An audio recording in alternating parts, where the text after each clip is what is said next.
Students, जैसा कि हम बात कर रहे थे कि what is cell made up of, cell किससे बना हुआ है, तो उसके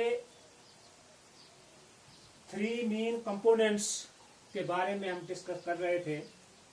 तो पहला कंपोनेंट सेल मेम्ब्रेन या प्लाज्मा मेम्ब्रेन, उसका हमने कैरेक्टरिस्टिक्स और फंक्शन भी स्टडी किए। उसके बाद in addition to cell membrane in plant cell there is an outermost covering जिसको सेल वॉल कहा गया, और सेल वॉल का कैरेक्टरिस्टिक्स और उसके फंक्शन वो भी आपको बता दिया गया है। अब इन 3 मेन कंपोनेंट्स में से बारी है साइटोप्लाज्म कि साइटोप्लाज्म क्या है। जैसे डायग्राम में मैंने आपको बताया था, इस तरह से एक सेल है, ये सेल मेम्ब्रेन है, और सेल मेम्ब्रेन के अंदर का जो पोर्शन है उसको हमने कहा है साइटोप्लाज्म। तो साइटोप्लाज्म जो है liquid part of cell covered by cell membrane, तो ये इसकी सेल मेम्ब्रेन है। सेल मेम्ब्रेन के अंदर जितना भी ये पार्ट है, ये लिक्विड पार्ट है, इसको साइटोप्लाज्म कहते हैं। साइटोप्लाज्म में क्या कुछ होता है? It consist of an aqueous substance. Aqueous means water, aqueous means water, पानी जैसा सब्सटेंस इसके अंदर है। और उसके भी 2 पार्ट्स हैं, एक है साइटोसोल एंड दूसरा सेल ऑर्गेनल्स। आइए बात करें कि साइटोसोल क्या, कौन सा ये पार्ट है। Cytosol it is about 90% water.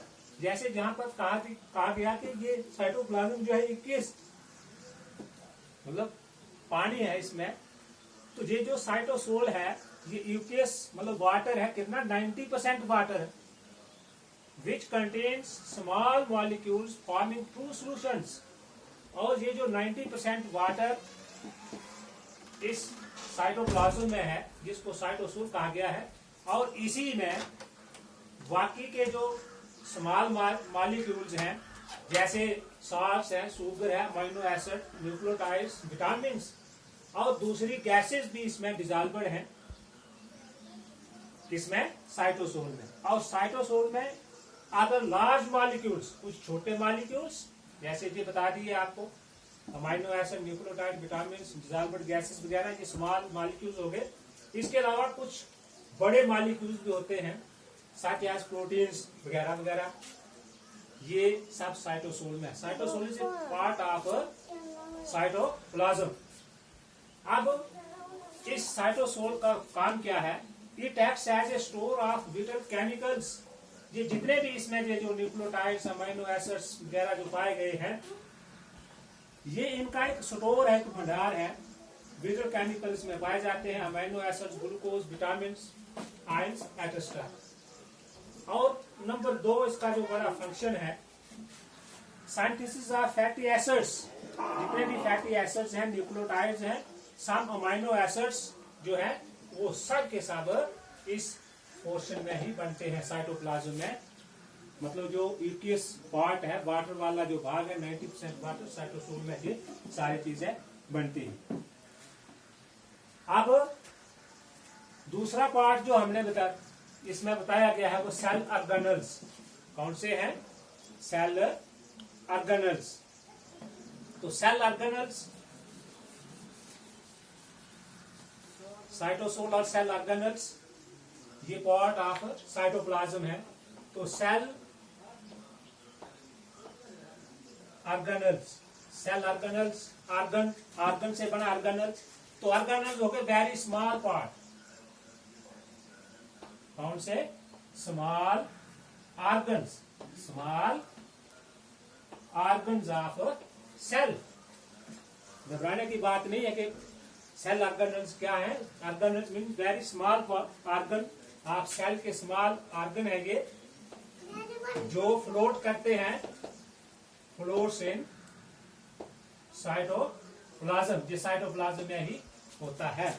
तो अब आप समझ गए कि ये जो सिस्टोल है, पानी वाला जो भाग है, उसके अलावा इसमें और भी सेल के जो ऑर्गन्स हैं वो मौजूद होते हैं, और वो स्मॉल ऑर्गन जो है उनको सेल ऑर्गन कहा गया है। उनको हम बारी बारी से डिटेल में उनको स्टडी करेंगे। तो सबसे पहले एक मेन ऑर्गेनल जो है, मतलब सेल का जो स्मॉल ऑर्गन है, सेंटर में सेंट्रल लोकेटेड बॉडी मास है ये जो दिख रहा है, जिसको कहा गया है न्यूक्लियस। तो अब हम जा रहे हैं सेल ऑर्गेनल्स को स्टडी करने। तो इस न्यूक्लियस जो है ये भी सेल का एक ऑर्गन है, सेंट्रल मोस्ट ऑर्गन है। आइए इसी पर बात करें कि व्हाट इज न्यूक्लियस। तो ये दिया है, ये न्यूक्लियस, ये इसका स्ट्रक्चर है। It is centrally located, dense and spherical, ये आप देख रहे हैं स्फेरिकल है, गोल है, अंडे की मानद। It is bounded by double layered membrane called nuclear membrane. ये बाहर जो आप देख रहे हैं, ये वाला जो पोर्शन है इसके बाहर, ये न्यूक्लियर मेम्ब्रेन है। सेम ऐसे ही जैसे सेल के बाहर सेल मेम्ब्रेन या प्लाज्मा मेम्ब्रेन होती है, उसी तरह से न्यूक्लियस जो है it is bounded by double layer, double layer से ये बाउंड है, और इसको कहा गया न्यूक्लियर मेम्ब्रेन। अब न्यूक्लियर मेम्ब्रेन जो है विच हैज पोर्स, इसमें जो आप पोर देख रहे हैं, जैसे ये पोर है, बीच में जो गैप देख रहे हैं, बीच बीच में जो गैप है, इनको पोर कहा गया है, छेद होते हैं इसमें। That regulates the movement of material in and out of the nucleus. जैसे एक सेल के लिए प्लाज्मा मेम्ब्रेन काम करती है कि उसके थ्रू मूवमेंट ऑफ वाटर या एयर अंदर बाहर जो जाता है सेल के अंदर, वो प्लाज्मा मेम्ब्रेन से होता है। सेम इसी तरह से न्यूक्लियर मेम्ब्रेन जो है वही काम करती है कि मटेरियल को इन एंड आउट अलाउ करती है, कहा, न्यूक्लियस के। अब न्यूक्लियस में क्या क्या होता है, इट कंटेन न्यूक्लियोलस, ये जो सेंटर मोस्ट पार्ट है, डेंस पार्ट ये जो दिख रहा है, nucleolus. Chromatin material, chromatin material में क्रोमोसोम्स आएंगे, genetic material DNA, deoxyribose nucleic acid. ये जो थ्रेड लाइक स्ट्रक्चर स्टूडेंट्स आपको दिख रहे हैं, ये जो ऐसे है, इस तरह से ये जो बिल्कुल ये जो दिख रहा है ऐसे ऐसे ऐसे ऐसे करके thread like structure, these are chromosomes, chromatin material, इसको क्रोमैटिन मटेरियल कहते हैं। जनरली क्रोमोसोम्स है, और इसमें डीएनए का नाम आपने सुना है, जेनेटिक मटेरियल जिसको कहते हैं डीएनए। फुल अगर इसकी एलिवेशन देखे जाए तो डीऑक्सीराइबोज न्यूक्लिक एसिड, ये सारे इसी के अंदर होते हैं। आइए इन शॉर्ट अब हम देखते हैं कि न्यूक्लियस का काम क्या है, what is the function of nucleus. It may be known as brain of the cell. जैसे ह्यूमन बॉडी में जो लिविंग ऑर्गेनिज्म है उनका ब्रेन जो काम करता है, समझ लो सेल जो है it is the brain of the cell, as it controls all the metabolic activities of the cell. हमारा हम जो गजा लेते हैं उससे एनर्जी बनती है ना, हमारे अंदर सिस्टम जिंदा रहने के लिए, लिविंग ऑर्गेनिज्म के लिए जितनी भी एक्टिविटीज हैं वो सारी की सारी ये सेल जो है, सेल की जो सारी एक्टिविटीज हैं, सेल को एनर्जी देना, सेल सही ऑर्डर में रहे, सही फंक्शन में रहे, ये सारा कंट्रोल किसका है, न्यूक्लियस का है। सेल के जो दूसरे हिस्से हैं उन सब पर कंट्रोल होता है न्यूक्लियस का। It plays a central role in cellular reproductive process.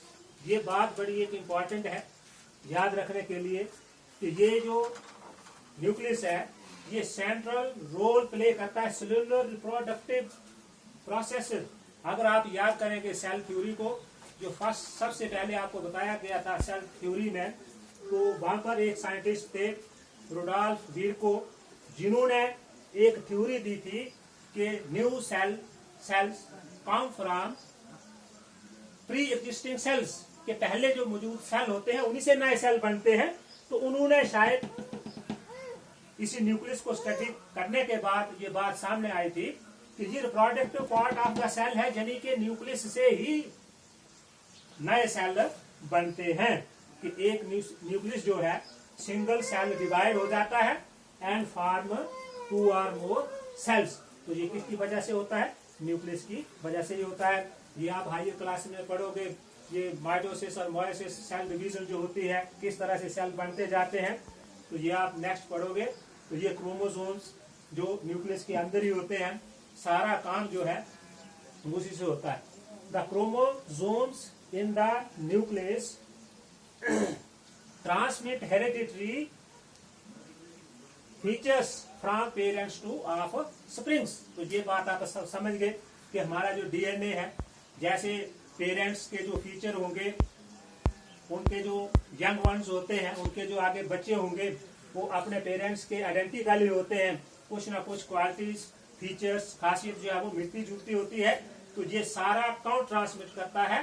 Parents के अंदर जो सेल में, न्यूक्लियस में ये जो क्रोमैटिन मटेरियल है, डीएनए है, यही हमारे इंफॉर्मेशन फीचर को इंफॉर्मेशन फर्दर जो पेरेंट्स से ऑफस्प्रिंग में ले जाते हैं।